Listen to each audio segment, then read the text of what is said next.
Good morning children, how are you today?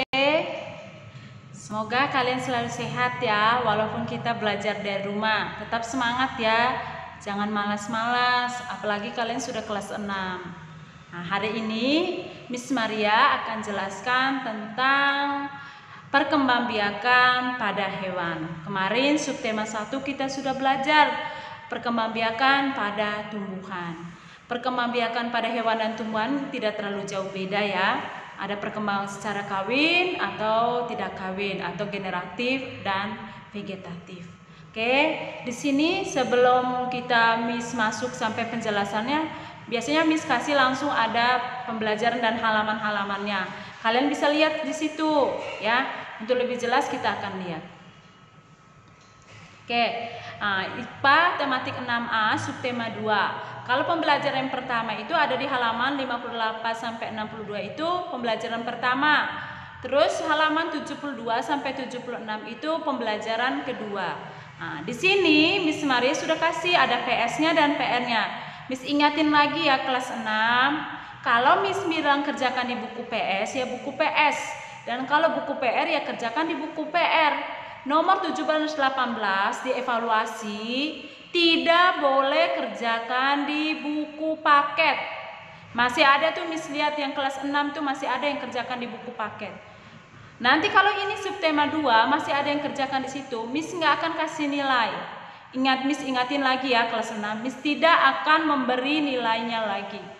Untuk nomor 17 dan 18. Kenapa Miss bilang kerjakan di buku PR? Karena kalian kalau di buku PR itu pasti lebih jelas. Dan tolong kelas 6 tulisannya tuh agak rapi ya. Jangan asal-asal seperti kalian tulis seperti dokter atau cakar ayam. Miss Maria kan nggak bisa mungkin tulisan kalian yang maksudnya itu kalau Miss bacanya salah ya Miss akan coret. Oke? Kalian bisa mengerti ya, kalian sudah kelas 6. Tolong lebih serius lagi. Jangan asal karena belajar dari rumah males-males, enggak. Miss guru-gurunya saja sudah berusaha ya. Supaya kalian tetap belajar semangat. Semuanya pasti kita akan pengen belajarnya di sekolah. Kalau kalian di rumah tidak sungguh-sungguh, walaupun gurunya tetap kasih pembelajaran yang menarik, kalau kalian tidak sungguh-sungguh akan percuma. Miss ingatin lagi kalian sudah kelas 6. Ini masih awal, pembelajaran itu harus sungguh-sungguh. Oke, kita akan lanjut. Perkembangbiakan pada hewan. Perkembangbiakan pada hewan ini ada 2, yaitu secara generatif dan vegetatif. Kita udah tahu generatif itu seksual atau kawin, vegetatif berarti aseksual atau tidak kawin. Oke, kita belajar satu persatu dulu secara generatif. Oke, perkembangbiakan secara generatif itu perkembangbiakan secara kawin antara sel jantan dan sel betina.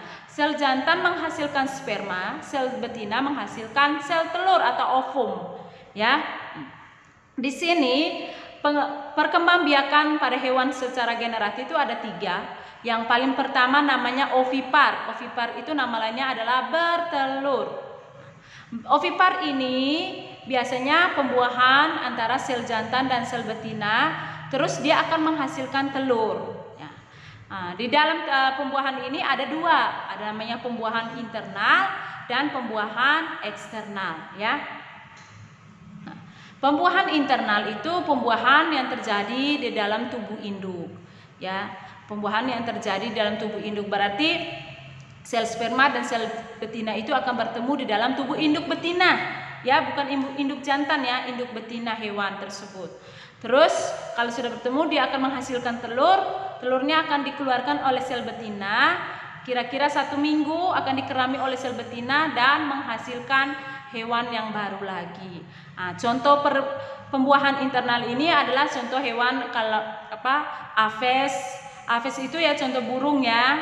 Terus nama lainnya dari itu, nama latinnya Aves itu adalah burung. Terus ayam atau unggas, ayam, bebek, itik ya. Terus pembuahan eksternal. Pembuahan eksternal itu pembuahan terjadi di luar tubuh induk. Sel induk betina dia akan mengeluarkan telur, terus sel jantan dia akan membuat pembuahan itu di telur yang sudah dikeluarkan oleh sel betina tersebut. Itu namanya pembuahan eksternal. Contoh hewan yang mengalami pembuahan eksternal itu adalah Pisces, ikan, dan amfibi. Amfibi itu contohnya seperti katak. Ingat ya, kalian sudah kelas 6, jangan sampai lupa istilahnya kayak Pisces, ikan, terus amfibi, terus aves, unggas. Miss ingatin lagi, itu pembelajaran kelas 4 atau masih kelas kecil, kalian pasti sudah belajar. Oke, sampai di sini kalian bisa mengerti ya, berarti pembuahan internal dan pembuahan eksternal. Kalau pembuahan internal di dalam tubuh induk betina, kalau eksternal berarti di luar tubuh induk betina keluarkan telurnya terus, sel sperma akan buahi telur yang tadi. Oke, sampai di sini bisa mengerti ya kelas 6. Oke, kita lanjut yang kedua. Vivipar, perkembangbiakan secara vivipar. Vivipar itu nama lainnya adalah beranak atau melahirkan. Ya, itu adalah hewan yang berkembang biak dengan cara beranak. Hewan-hewan vivipar ini disebut juga hewan mamalia atau hewan yang menyusui. Ya, ini biasanya contoh kayak gajah, kelelawar, harimau, terus kucing, paus, kuda. Masih banyak lagi contoh-contoh hewan yang menyusui atau hewan-hewan mamalia. Nanti kalian bisa lihat, cari lagi di buku atau di internet pasti banyak. Ya, jangan terpaku kalau Miss kasih contoh, sebutkan contoh hewan vivipar. Kalian karena Miss kasih di slide ini, kalian tunjukkan hanya itu. Masih banyak contoh yang di luar ya. Di sini Miss kasih ada 6 contoh. Kalian kelas 6 sudah harus lebih banyak cari tahu sendiri. Oke, kita lanjut yang berikut. Hewan ovovivipar ya. Hewan ovovivipar ini adalah gabungan antara hewan ovipar dan vivipar. Berarti hewan yang berkembang biak dengan bertelur dan beranak. Di sini biasanya pembuahan itu sudah terjadi di dalam tubuh induk betina ya. Ingat, induk betina antara sel sperma dari sel hewan jantan dan ovum atau sel telur dari hewan betina akan bertemu di dalam tubuh induk betina. Terus dia akan menghasilkan telur. Sudah menghasilkan telur, kalau telurnya sudah bersiap untuk menjadi anak, dia akan keluarkan telur itu dari induk betina. Terus saat dia keluarkan itu sudah berupa hewan induk yang baru ya, anak hewan dari induk yang baru. Oke. Contoh hewannya yang bertelur dan beranak itu adalah kuda laut, kameleon, kadal, ikan pari, ikan hiu. Ya, ada lagi hewan ular, itu masih ada ya. Di dalam buku kalian bisa lihat. Kalian bisa cari contoh hewan lain selain ada di slide ini. Berarti hewan apa lagi yang berkembang biak secara ovovivipar? Oke, sampai di sini kalian bisa mengerti ya, Miss ulangin. Cara perkembangbiakan generatif ada 3. Yang pertama ovipar, bertelur. Yang kedua vivipar, secara beranak atau melahirkan. Yang ketiga secara ovovivipar, bertelur dan beranak. Oke, sampai di sini bisa mengerti. Kita akan lanjut yang berikut, perkembangbiakan secara vegetatif pada hewan. Perkembangbiakan secara vegetatif pada hewan itu adalah perkembangbiakan seksual yang tidak kawin ya. Berarti tidak ada sel jantan atau sel betina dalam tubuh hewan tersebut. Yang paling pertama adalah contohnya tunas ya. Cara-cara perkembangbiakan secara vegetatif yang pertama namanya tunas. Contoh tunas yang paling pertama adalah hidra. Ya, hidra ini adalah hewan yang berada dalam air. Contohnya hidra. Nah, kalian lihat nomor 1 di situ digambar contoh hidra. Yang paling pertama nomor 1 itu dia sudah muncul kayak ada tunas. Sel induk ya, di sel induk itu hewan dia akan muncul tunas. Kalian jangan pikir, Miss kok kayak tumbuhan? Ya sama ya, kalau di hewan itu ada namanya tunas, tapi ini hewan-hewan yang ada di air ya. Muncul tunas kecil. Terus yang kedua sel induk mula bertunas ya. Kan ada cabang kayak itu, dia akan muncul tunas kayak seperti jari-jari itu. Terus yang ketiga sel anak atau tunasnya itu dia akan terus berkembang dan membesar ya. Yang pertama dia muncul di induknya biasa masih kecil. Terus yang kedua dia muncul tunas kayak seperti jari-jari. Terus yang ketiga dia akan bertumbuh makin besar dan makin berkembang ya. Yang keempat sel anak itu akan terpisah dari induknya. Dia akan menjadi individu yang baru lagi. Oke, sampai di sini kalian bisa mengerti ya. Oh, lihat dari situ. Kayak seperti tumbuhan. Tapi tumbuhan kan nggak bisa pisah sendiri. Tapi kalau hewan, dia bisa menjadi individu yang baru. Oke, terus yang kedua yaitu anemon laut ya. Anemon laut sama seperti itu. Dia akan berkembang kalau dari induknya, lama kelamaan dia akan muncul tunas. Muncul tunasnya sudah makin berkembang, dia akan pisah dari induknya. Ya, ini pengertiannya juga ada bentuk reproduksi aseksual, berarti yang tidak kawin, di mana organisme baru itu tumbuh pada satu sama lain. Ya, berarti dia tumbuh daripada induknya, terus lama kelamaan dia akan makin berkembang dan makin besar, dan dia akan pisah dari induknya. Oke, sampai di sini bisa mengerti ya. Berarti yang pertama tadi adalah tunas. Kita akan lanjut. Yang kedua namanya fragmentasi. Nah, apa itu fragmentasi? Bentuk reproduksi aseksual di mana organisme memecahkan diri menjadi fragmen atau potongan, ya. Dia berpisah. Nah, yang paling pertama adalah planaria atau cacing pipih. Ya, nama lainnya ya, planaria atau cacing pipih. Nah, kalian lihat di situ ada yang pertama, planaria ini ada 3 prosesnya ya. Ada yang A itu kalian lihat di bagian hewan induknya dia akan pisah di bagian ekor sendiri. Ya, pisahkan sendiri, dia lama kelamaan akan menjadi individu yang baru lagi.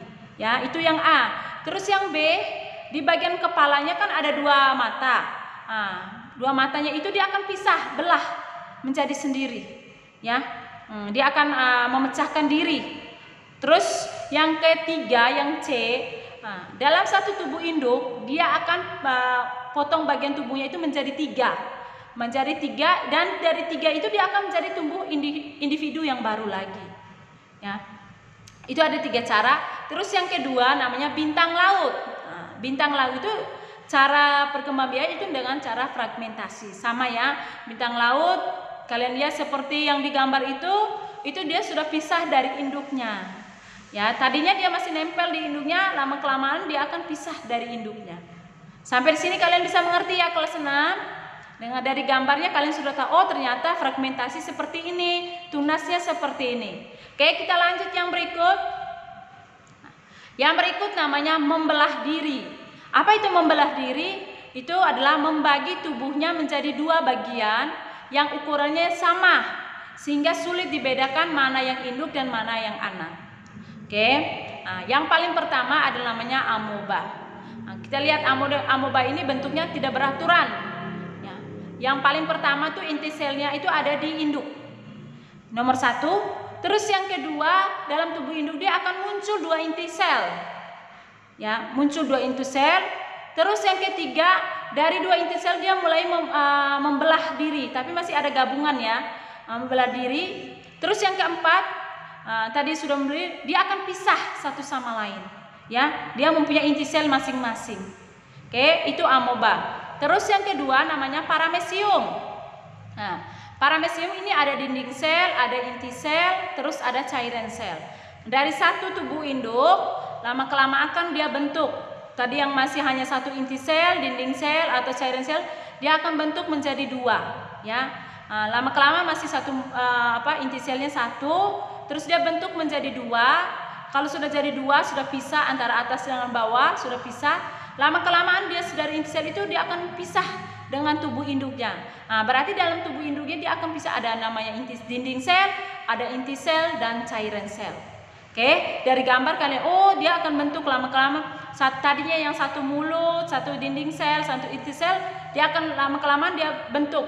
Oh, jadi pisah menjadi 2. Ya, tadi yang 1 dia akan mulutnya menjadi 2, belum pisah ya, menjadi 2. Terus dindingnya sel juga jadi 2, cairan sel jadi 2, masih dalam satu tubuh. Kalau sudah terbentuk semua jadi 2, dia akan pisah jadi 1, masing-masing ya. Sehingga dia dalam satu dinding sel, dalam satu paramecium itu dia akan ada dinding sel, inti sel dan cairan sel masing-masing. Dari gambar kalian sudah tahu, oh ternyata awalnya semua sama, tapi karena dia mau membelah diri dan mau memisahkan diri dari induknya, dia harus muncul dulu dengan ada nama inti sel, dinding sel, cairan sel. Oke, sampai di sini kalian bisa mengerti ya.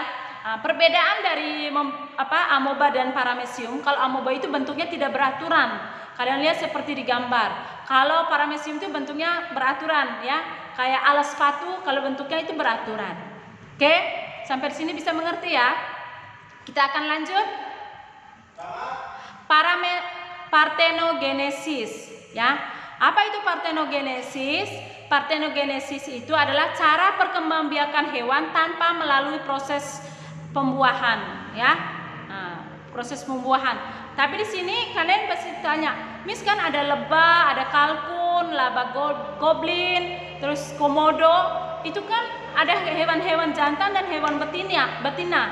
Berarti mereka harus mengalami proses perkawinan, ya, berarti secara generatif. Tapi hewan-hewan ini bisa mengalami perkembangbiakan secara vegetatif, yaitu disebut dengan partenogenesis. Kenapa apa itu partenogenesis? Berarti cara perkembangbiakan hewan tanpa proses pembuahan. Berarti misalnya contoh yang pertama yaitu lebah. Lebah itu dia walaupun ada lebah jantan, lebah betina.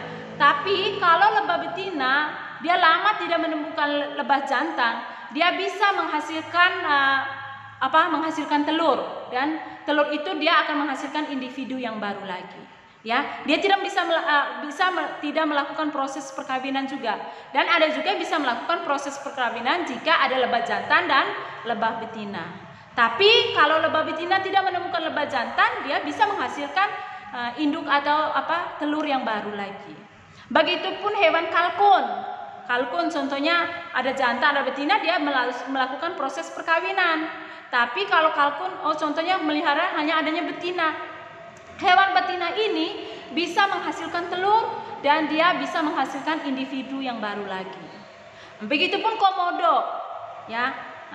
Komodo dia bisa contohnya melakukan secara perkawinan, bisa ya, perkawinan keadaannya sel jantan dan sel betina. Tapi kalau komodo betina lama tidak menemukan atau tidak ada hewan jantannya, dia bisa melakukan proses pembuahan sendiri dan bisa menghasilkan individu yang baru lagi. Begitupun laba goblin, ya, dia akan menghasilkan telur tanpa adanya sel jantan. Dia sel betina berarti bisa menghasilkan telur sendiri. Itu hewan-hewan, tidak semua hewan bisa ya. Kalian pasti akan lihat, cari di internet masih banyak. Di sini Miss kasih contoh ada 4 hewan ini. Oke, Miss ulangin lagi ya. Tadi perkembangbiakan secara vegetatif. Yang paling pertama dengan secara tunas. Yang kedua dengan cara fragmentasi. Yang ketiga membelah diri. Yang keempat itu dengan partenogenesis. Sampai di sini kalian bisa mengerti ya. Miss ingatin lagi. Selesai mendengarkan penjelasan ini, kalian kerjakan tugasnya. Kerjakan, jangan asal-asal. Kerjakan benar-benar ya. Kalau nggak tahu ada yang sulit, kalian bisa cari di internet. Oke? Semoga kalian bisa mengerti dan kalian bisa pahami. Oh, lihat gambarnya, oh sudah tahu. Kalau kemarin kan, kalau kita masuk hanya lihat di buku, oh contohnya hanya 1. Nah, di sini Miss kasih contoh ada banyak ya, ada yang 6, ada yang 4. Kalian sudah bisa tahu, oh ternyata cara-cara perkembangbiakan generatif dan vegetatif seperti ini. Oke? Semoga kalian bisa mengerti dan kalian bisa pahami. Kalian bisa tahu. Nanti kalian kalau sudah SMP, kalian sudah tahu, oh gurunya tanya, oh partenogenesis itu apa, membelah diri apa, kalian sudah tahu. Ya. Oke, sampai di sini. Terima kasih. Tuhan Yesus memberkati. God bless.